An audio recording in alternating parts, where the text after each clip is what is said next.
In attacking the towers of the World Trade Center, the terrorists succeeded in destroying the two tallest symbols of New York City.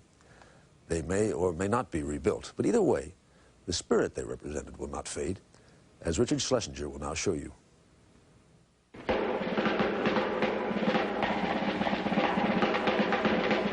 From the very beginning, the twins were stars. In 1972, a student filmmaker named Gary Kaskell was so fascinated with the construction of the 110-story buildings, he made this movie about them. The film, like the towers and the city they once dominated, is loud and brassy and hard to ignore. Grandstanders and headline grabbers have always known one shortcut to the front page ran up the sides of these towers. Mountain climbers inched up to the top. Before he did this man was known to only a few people as George Willig. After this, he was known by millions as the human fly. Have you ever climbed another building? No. Would you like to climb another building? I don't know. I'll find out. Then there was Philippe Petit, who thought it would be fun to dance on a wire between the two towers. When I see a beautiful place to put my wire, I cannot resist. He was arrested. The human fly was fined.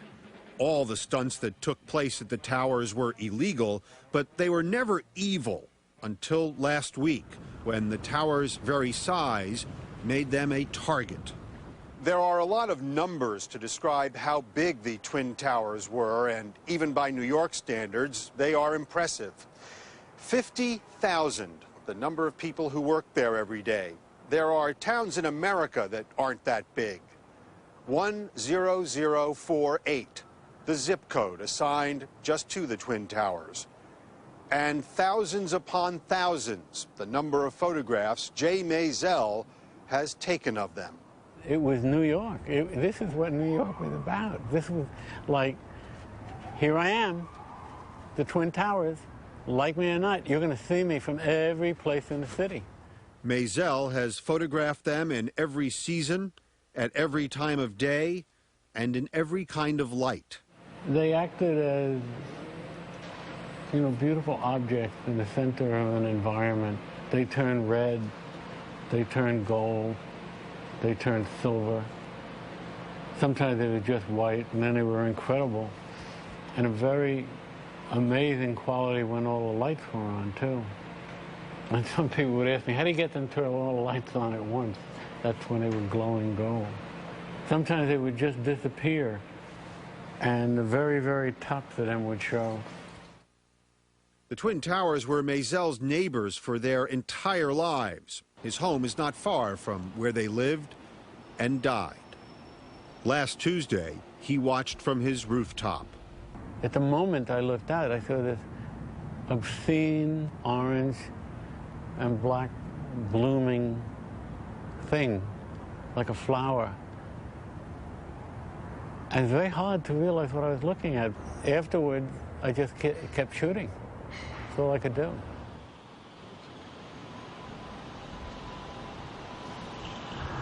They could have taken out the Statue of Liberty. That would have been a better symbol. But they couldn't cause as much heartbreak. Only rarely has there been as much heartbreak as now. The very numbers that once made the towers so great, the number of floors they tolerated, the number of people they accommodated, now make the tragedy so much greater. And I've looked out the window for 35 years at these things, and I loved them, and they were beautiful to me. And they're not there. They're just not there. Richard Schlesinger. Now to Bob Schieffer in Washington for a look at what's ahead on Face the Nation. Good morning, Bob. Good morning, Charles. We have an expanded version of Face the Nation this morning because we're going to cover this story from every conceivable angle. We're going to start with Secretary of State Colin Powell. We'll hear from New York Senators Chuck Schumer and Hillary Rodham Clinton. We'll hear from the chairman of the Foreign Relations Committee, Joe Biden. We'll call in our CBS News correspondents from around the world, including Pakistan. We'll have analysis and all of the latest developments. Thank you, Bob Schieffer. We will be watching. Ahead, Jerry Bowen on Those We've Lost.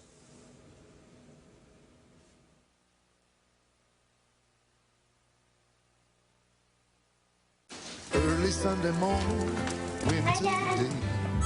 Breakfast time, they're on their way. They can smell the cinnamon. Nothing brings my family to the table like these grand cinnamon rolls from Pillsbury. You know, they're not just ordinary cinnamon rolls, they're grands. Yeah, you can resist that cinnamon kiss from my heart to yours. Our guarantee is our promise. If you're not happy with your glasses, you can bring them back. No questions. That's what LensCrafters' 30-day money-back guarantee is all about. Pete Sampras knows about One-A-Day's new active multivitamin with more B vitamins and ginseng to enhance energy. One-A-Day. Get active, stay active. Meet Professor Max Bickford. I think I deserve better than a B+. He's dedicated his life to education. Every time you open your mouth, I'm going to lower your grade. We could have you fired. C-. Stop it! D+. But next Sunday, a new professor. Who is that? She was a student of mine 15 years ago. Will give him an education of his own. You're just threatened because I've actually written books more than 5 people have read. Oscar winners Richard Dreyfuss and Marcia Gay Harden. It's not going to be a problem for you now that I'm here, is it? The Education of Max Bickford premieres CBS next Sunday. When we speak of the victims of this week's atrocity, we must be careful not to leave the impression that they are simply people who have died. As Jerry Bowen reminds us, we do them far greater honor by remembering them as people who lived. Amazing grace, how sweet the sound that saved a wretch like me. There are heavy hearts all across America this Sunday morning. In the mountain town of Moorhead, Kentucky, where friends and family mourned 26-year-old Edward Earhart. Navy officer Earhart was in the Pentagon that awful Tuesday morning. He is unaccounted for. At this point in time, we're holding on to any hope in hopes that God will deliver him back to us. If not, keep him in the palm of his hand. Late yesterday, the Pentagon confirmed Edward Earhart is among the dead.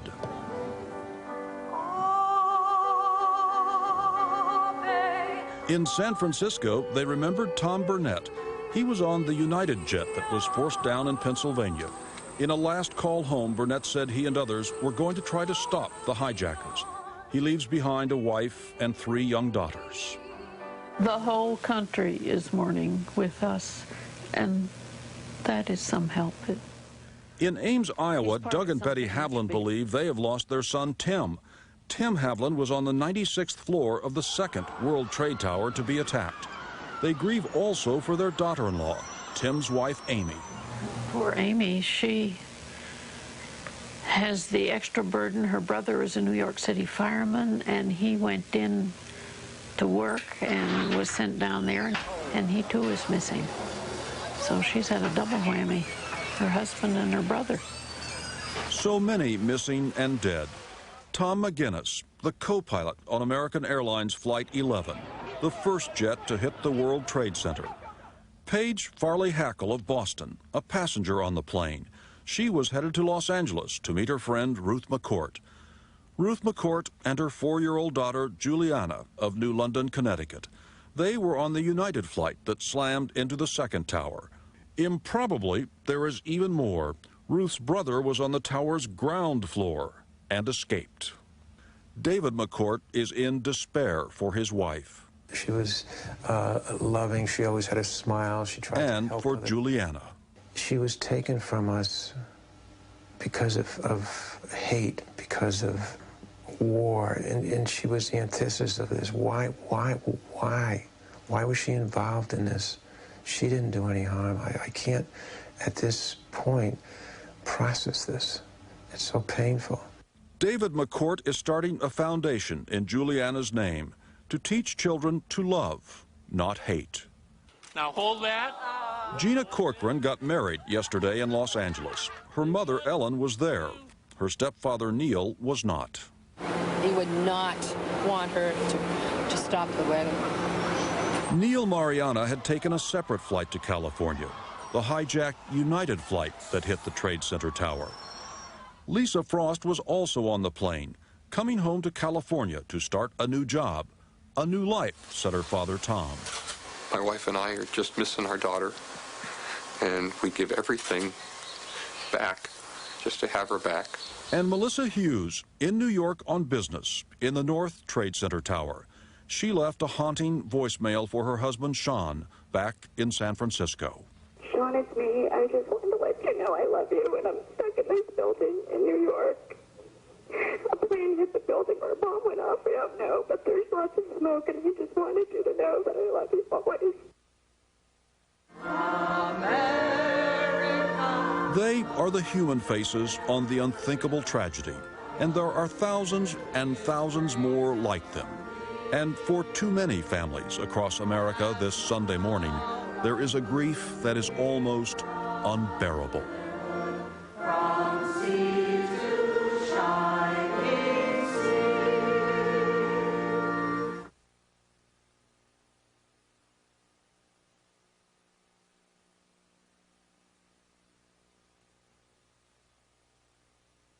The Home Depot is driving down the cost of home improvement. Great appliance savings are on at the Home Depot. Have no payments and no interest if paid by March 2002 with your Home Depot consumer credit card. Use it on brand name appliances like this 17.6 cubic foot GE refrigerator for only $398, or this super capacity Maytag washer for just $399.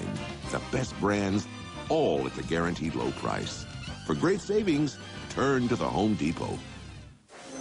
Shocking tragedies have occurred and America is in mourning. A long period of uncertainty and recovery awaits us all. The American Red Cross is providing life-saving assistance, including precious blood, food, shelter, and grief counseling. We honor our heroic relief workers, victims, and their families. Please call 1-800-GIVE-LIFE to donate blood, or 1-800-HELP-NOW to offer financial support. Together, we can save a life.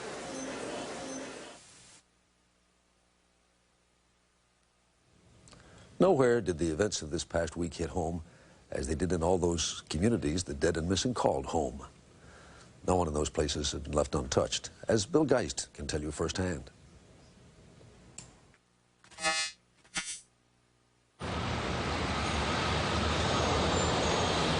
Ridgewood, New Jersey, a small community of old homes, old trees, old values.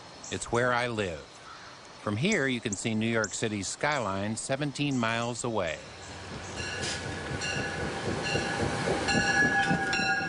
It's a convenient commute to New York's downtown financial district, and every morning hundreds of locals board these trains bound for Wall Street. Let's go.